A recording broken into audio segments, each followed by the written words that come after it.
It was nigh upon dusk when I drew close to the great marsh, and already the white vapours were about, riding across the sunken levels like ghosts in a churchyard.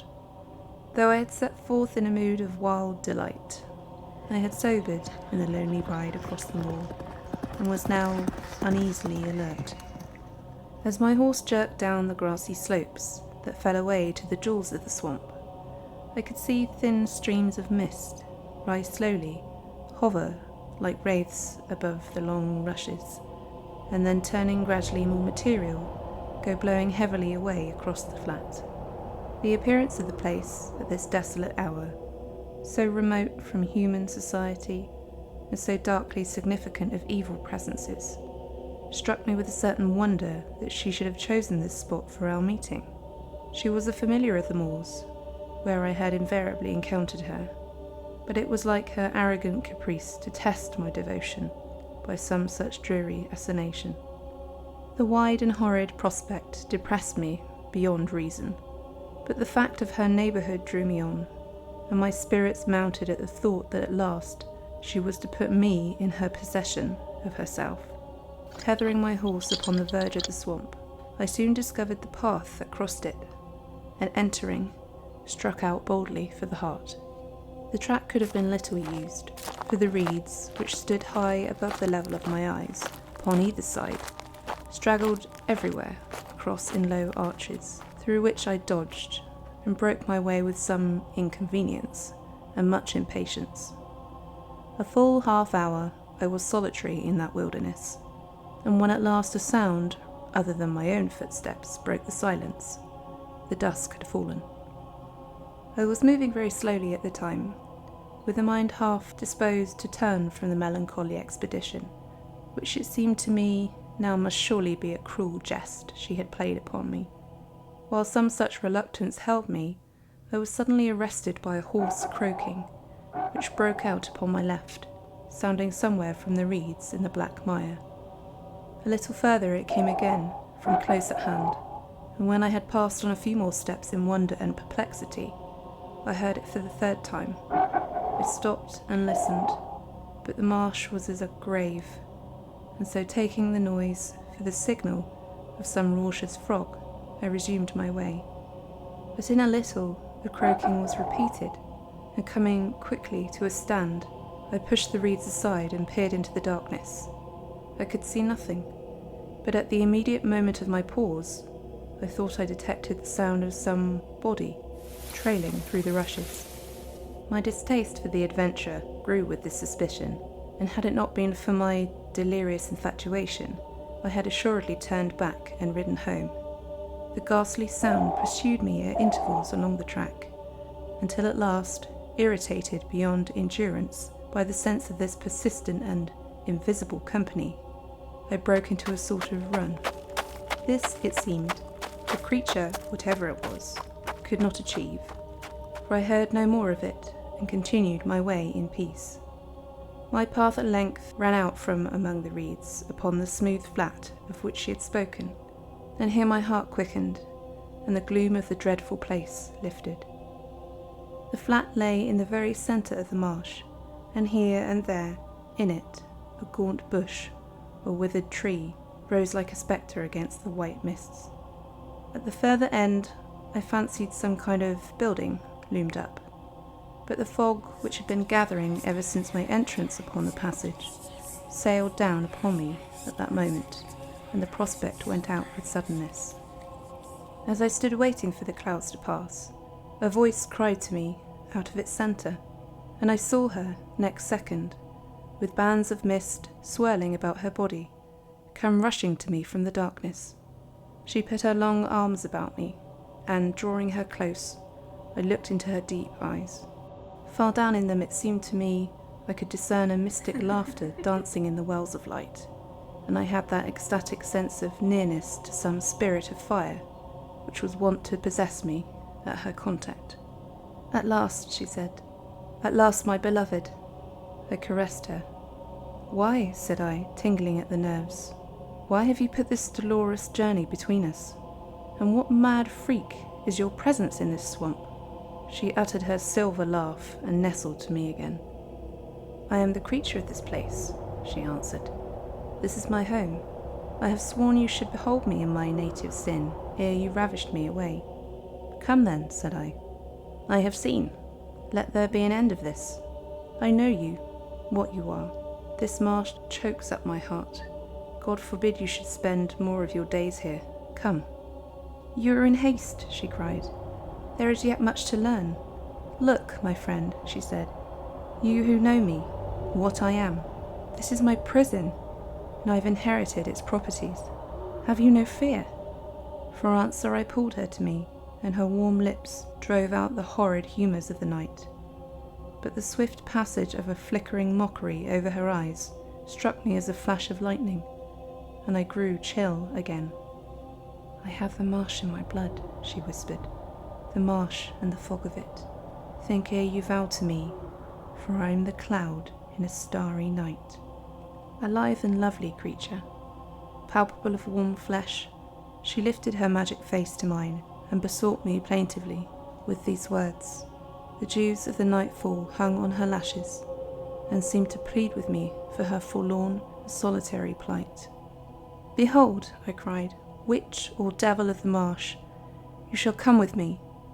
I have known you on the moors, a roving apparition of beauty. Nothing more I know, nothing more I ask. I care not what this dismal haunt means, not what these strange and mystic eyes. You have powers and senses above me. Your sphere and habits are as mysterious and incomprehensible as your beauty. But that, I said, is mine, and the world that is mine shall be yours also. She moved her head nearer to me with an antic gesture, and her gleaming eyes glanced up at me with a sudden flash. The similitude, great heavens, of a hooded snake. Starting, I fell away, but at that moment she turned her face and set it fast towards the fog that came rolling in thick volumes over the flat. Noiselessly, the great cloud crept down upon us, and all dazed and troubled, I watched her, watching it in silence. It was as if she awaited some omen of horror, and I too trembled in the fear of its coming. Then suddenly out of the night issued the hoarse and hideous croaking I had heard upon my passage. I reached out my arm to take her hand, but in an instant the mists broke over us, and I was groping in the vacancy. Something like panic took hold of me, and beating through the blind obscurity, I rushed over the flat, calling upon her. In a little the swell went by, and I perceived her upon the margin of the swamp, her arm raised as in imperious command. I ran to her, but stopped, amazed and shaken by a fearful sight. Low by the dripping reeds crouched a small, squat thing, in the likeness of a monstrous frog, coughing and choking in its throat.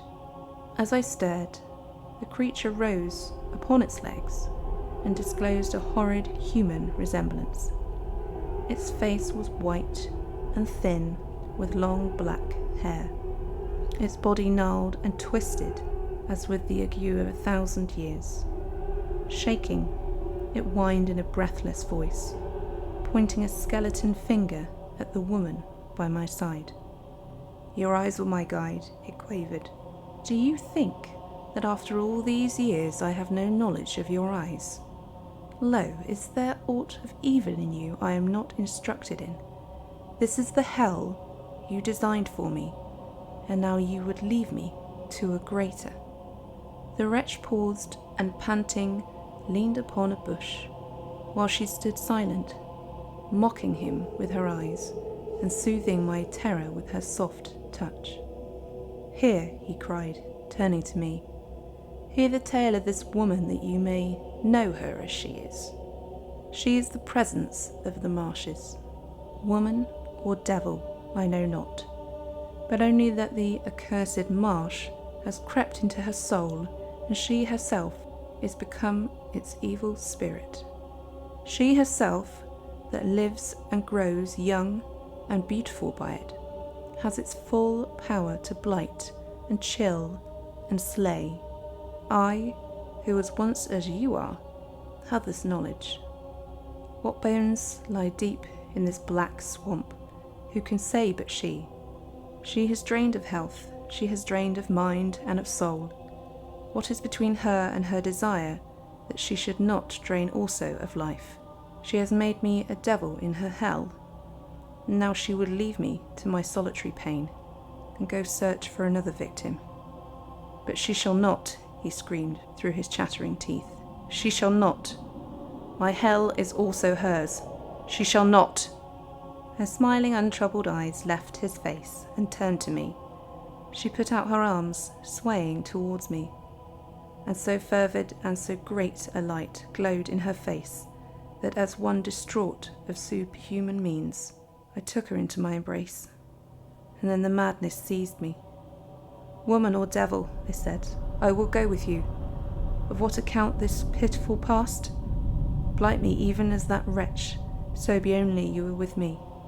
She laughed and, disengaging herself, leaned, half clinging to me, towards the coughing creature by the mire. Come, I cried, catching her by the waist. Come! She laughed again, a silver-ringing laugh.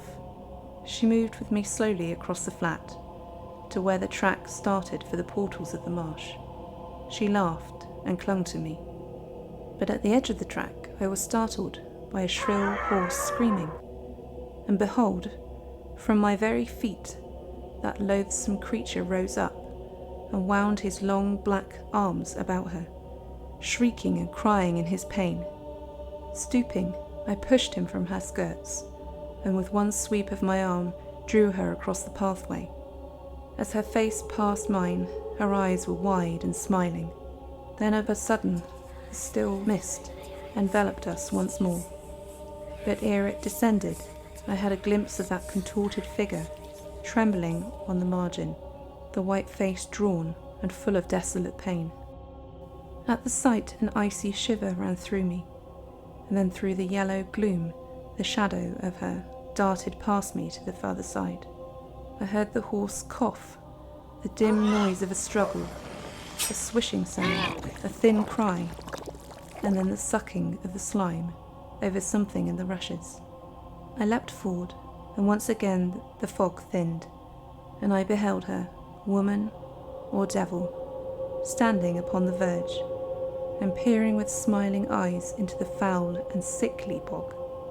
With a sharp cry wrung from my nerveless soul, I turned and fled down the narrow way from that accursed spot, and as I ran the thickening fog closed round me, and I heard far off and lessening still the silver sound of her mocking laughter.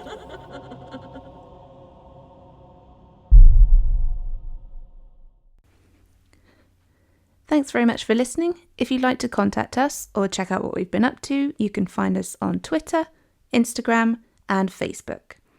If you enjoyed the video today, please do like it, subscribe to the channel, and ding the bell to receive notifications about new videos. See you in the next one.